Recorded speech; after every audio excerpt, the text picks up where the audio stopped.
Imagine this. The camera pans across a dusty, silent house. It's empty, right? Wrong, because from the get-go we're seeing this place through someone else's eyes. An unseen entity already calling this place home. This isn't your typical haunted house intro, folks. Our ghost isn't rattling chains, it's observing. And after a spectral tour, it literally ascends into a cupboard, lying dormant, waiting. Enter Rebecca and her family, scouting for a new place. Rebecca, driven by her son Tyler's burgeoning swimming career, he's on the cusp of national stardom, training in talent, falls head over heels for this house. Never mind that it stretches their budget to its breaking point. Its proximity to Tyler's school makes it non-negotiable in her mind. But hold on, there's trouble brewing beneath the surface. Rebecca's husband is deeply concerned about their daughter Chloe. Still reeling from the recent death of her friend Nadia, Chloe has retreated into herself, a fragile state that this big move threatens to shatter. But Rebecca? Her focus is laser-sharp on Tyler's Olympic dreams, seemingly blind to Chloe's pain. As Rebecca and her husband discuss the house, our unseen observer is all ears, and a crucial detail catches its attention. Rebecca is carrying a heavy emotional burden, a trauma. This is the trigger. The entity descends from its hiding place and begins to follow Rebecca. We see Rebecca pausing before an antique mirror, 100 years old, the previous owner had mentioned. Little does she know, this mirror will become a significant focal point in our story. Meanwhile, Chloe, exploring the house, gets an unsettling feeling. A prickling sensation that she's being watched. From a cupboard. Creepy, right? Fast forward, and the renovation chaos is in full swing. But this old house doesn't give up its secrets easily. Laborers are fleeing, spooked by an undeniable presence. Something feels off about this place. Days turn into weeks, and the family moves in. Rebecca, juggling finances, is on a tense phone call. We learn she's cut corners, maybe even crossed a few ethical lines at work, to afford this house. But in her mind, it's justified all for her children. Now let's focus on Chloe. Isolated and heartbroken, she's alone in her room, tears streaming down her face until sleep finally claims her. But when she wakes, she's not alone. A presence is near. She jolts upright, drawn to the cupboard. "Nadia," she whispers, believing it's the spirit of her deceased friend, come to be with her. But silence answers her. The next morning, a strange scene unfolds. Chloe finds her books scattered, as if someone had been walking amongst them. She heads to the bathroom, and in that brief moment, the entity enters her room. It sees a photograph of Chloe and Nadia, a poignant reminder of her loss. Then, something incredible happens. The scattered items are neatly put away. Chloe emerges from the bathroom and lets out a blood-curdling scream. How? Who? Then, a realization dawns. It's Nadia. Her friend's spirit is here, helping her. The fear begins to subside, replaced by a strange comfort. Her father rushes in, asking what's wrong. Chloe lies, blaming a rat. She can't bring herself to reveal the truth about Nadia's presence. Downstairs, Chloe's parents discuss her fragile state. Her father reveals the tragic circumstances of Nadia's death, a drug overdose. He's worried, especially with another similar death in the city. They need to be careful with Chloe. But Rebecca, still fixated on Tyler, dismisses his concerns, insisting Chloe just needs time. This callousness sparks a fight, her husband reminding her that Chloe is also her daughter. Just then, Tyler arrives home with his friend Ryan. Introductions are made, and Ryan is instantly smitten with Chloe. But Tyler, ever the protective brother, issues a stern warning to Ryan. Stay away from his sister. That night, the parental debate continues. Chloe's father suggests therapy, but Rebecca remains resistant. Another heated argument ensues, highlighting the growing rift between them. The next day, Chloe is home alone when Ryan drops by, supposedly to see Tyler. Chloe offers him a drink and invites him to her room. Ryan initially demurs, mentioning Tyler's warning. But he soon follows her up, and the atmosphere shifts. They take drugs together, and Chloe, desperate for connection, opens up about her grief, the crushing loneliness since Nadia's death. Ryan listens intently, a strange curiosity in his eyes. He confesses he's never experienced loss like this, pressing Chloe for details, wanting to know what it feels like when someone dies. In this shared vulnerability, a dangerous intimacy begins to form. Ryan even shares his own pain, a toxic relationship with his unloving mother.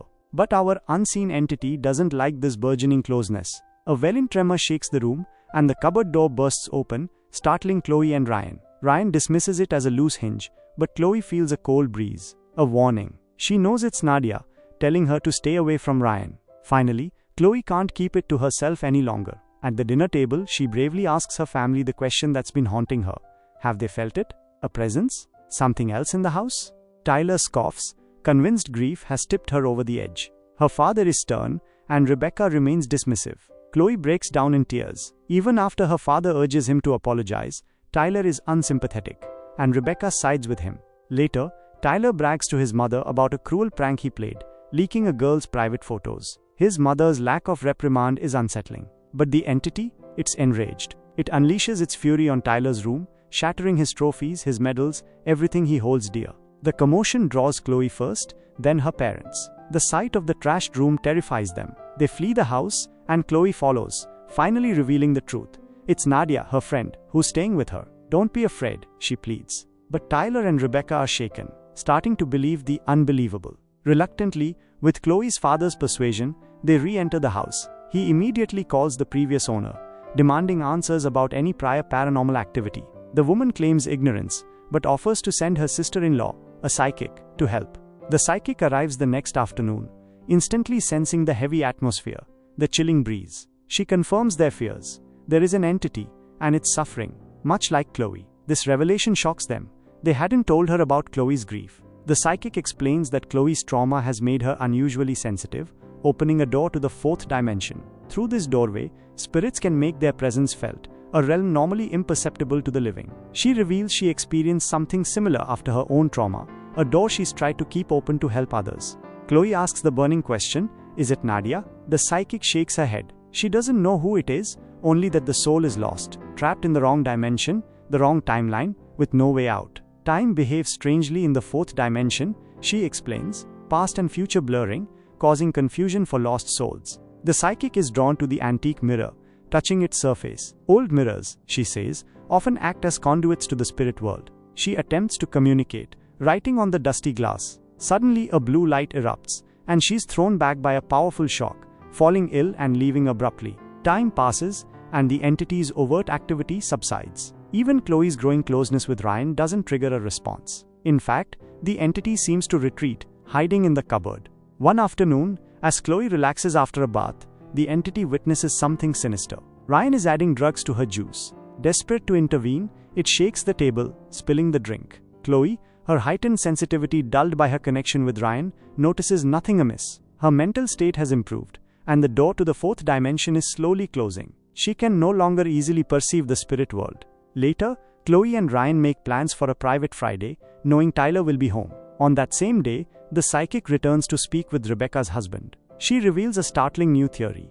The entity isn't tied to the past, but is trying to prevent something in the future, something connected to a window. Confused and under strict orders from Rebecca to keep the psychic away, he dismisses her. That night, the entity is frantic. It needs to warn Chloe, to touch her, to wake her. But an invisible barrier prevents any physical contact. Chloe's return to a more stable mental state has severed their connection. Friday arrives, and Ryan is at the house. He greets Tyler before heading to the kitchen, where he prepares 2 glasses of drug juice. He gives one to Tyler, who quickly falls unconscious. Then, he takes the second glass to Chloe's room. This time, a sense of unease washes over Chloe as Ryan enters. "Where's Tyler?" she asks, a tremor in her voice. "Don't worry, I put him to sleep," Ryan replies, his words confirming her terrible suspicion. Disgusted, Chloe demands he leave. She wants nothing to do with him. Ryan tries to reassure her, coaxing her to drink the drugged juice. The entity watches helplessly, unable to physically intervene. Chloe drinks the juice and succumbs to unconsciousness. And then, the mask slips. We see Ryan's true nature, a cold, calculating killer who enjoys the suffering of young girls. He produces a cling wrap, placing it over Chloe's mouth, slowly suffocating her, relishing her struggle. The horrifying truth is revealed. Chloe's friend Nadia and another girl were also his victims. He's a serial killer, meticulously staging their deaths as drug overdoses. The entity is desperate, trying everything to save Chloe, but the barrier remains. It tries to rouse Tyler, dropping objects, screaming in his ear. Finally, the commotion breaks through the drug-induced haze. Tyler wakes up, a terrifying realization dawning on him. Ryan is here, and Chloe is in danger. He races upstairs, finding Ryan poised to kill his sister. In a surge of adrenaline, Tyler tackles Ryan, sending them both crashing through a window to their deaths. The aftermath? The family is leaving the house, now a place of unimaginable tragedy. Rebecca is shattered, the weight of Tyler's death crushing her. The house she bought for his dreams has become his tomb. In her grief-stricken state, the connection to the other side reopens. For the first time, she truly feels the entity's presence. Drawn to the antique mirror, she finally sees it, a shimmering form, undeniably familiar. It's Tyler. His spirit had come back, not to haunt, but to protect his sister. The realization hits Rebecca like a physical blow, and she breaks down, sobbing, telling her husband and Chloe the unbelievable truth. As they grieve, the entity, its purpose fulfilled, is shown leaving the house, ascending towards the sky, finally free. And that, my friends, is where our haunting and heartbreaking story concludes.